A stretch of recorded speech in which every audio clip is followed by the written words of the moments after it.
This is Mohammed Naveed Usmani. I'm a right-brain motivational speaker, and welcome to this video clip.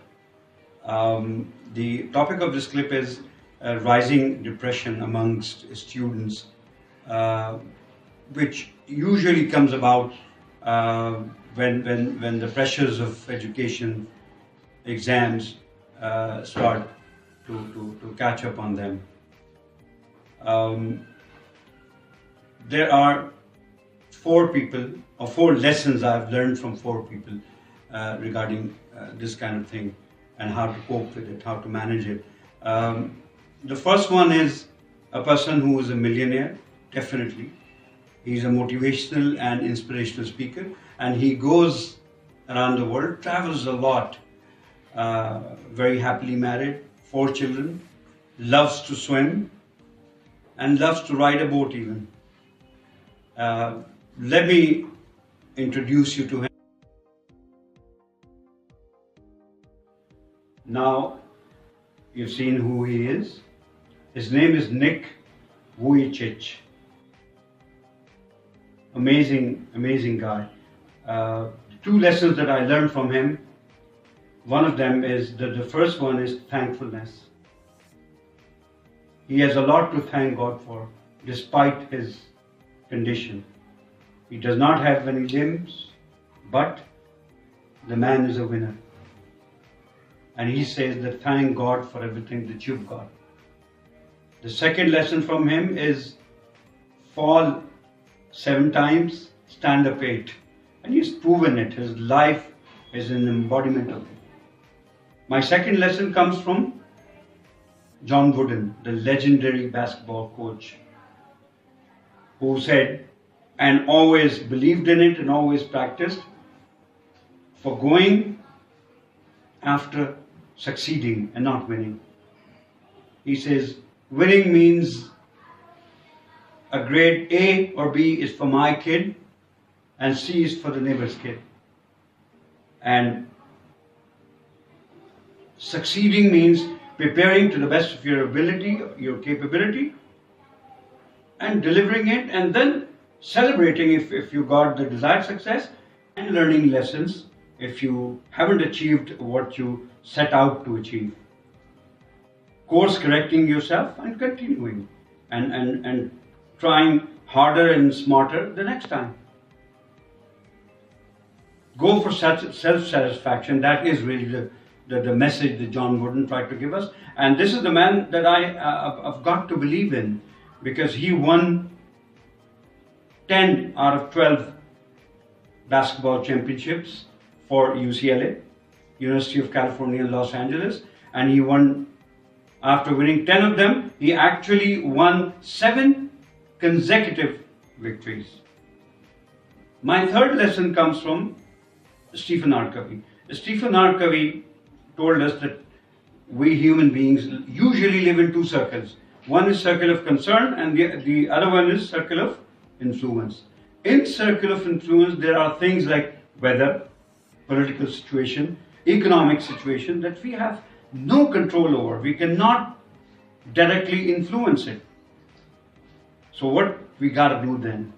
We have to go to our circle of influence, where we can influence things and control things to a great extent, and making things happen there with 4 blessings of God that God has given us. And those 4 things are self-awareness. In self-awareness, rather, let me tell you 4 things. Self-awareness, imagination, conscience, and independent will. Self-awareness means you've got to identify your strengths and weaknesses, and then focus on your strengths a lot more than your weaknesses. Sometimes weaknesses course correct themselves if you have done a good job on your strengths. The second part is imagination. In imagination we follow 2 creation theory. The first one is mental creation. Think of an image that you want to create for yourself, either 6 months later or 5 years later. It's an image that you want for yourself. Make a plan, put all the steps that you will be taking to reach to that image or achieve that image. Then, once you have achieved this, if this plan of yours is effective and correct, then the physical creation will be a lot easier. For you to implement things will be a lot easier, and produce effective results will be a lot more easy.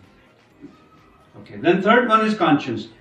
Whether you do imagination or self-awareness, you've got to keep conscience with you.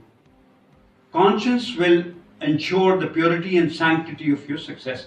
But this conscience should be based on universal laws of nature, the principles that everyone accepts, regardless of which religion or which faith you belong to. There are universal laws of nature, the principles that you accept. So embrace them and then draw values from them. Values are your do's and don'ts. And every impulse, every feeling, every emotion, you must subordinate to your values to make the right decisions and stay effective. The last one is independent will. All of this, imagination, awareness, will not work if you are unable to muster within you or develop within you a will to do something. I really hope. Okay, there's one more point that I want to add about time management. Stephen R. Covey says, manage your time according to your priorities, bigger priorities. Each one of your activities should be aligned with a higher purpose in life. All right. And last thing, there are urgent things in life, and there are important things in life. Stay focused on important things. Try to eliminate as much of urgent things as possible. And I'm sure that you will get the desired results, and you will stay away from getting depressed because you will have a purpose to work on.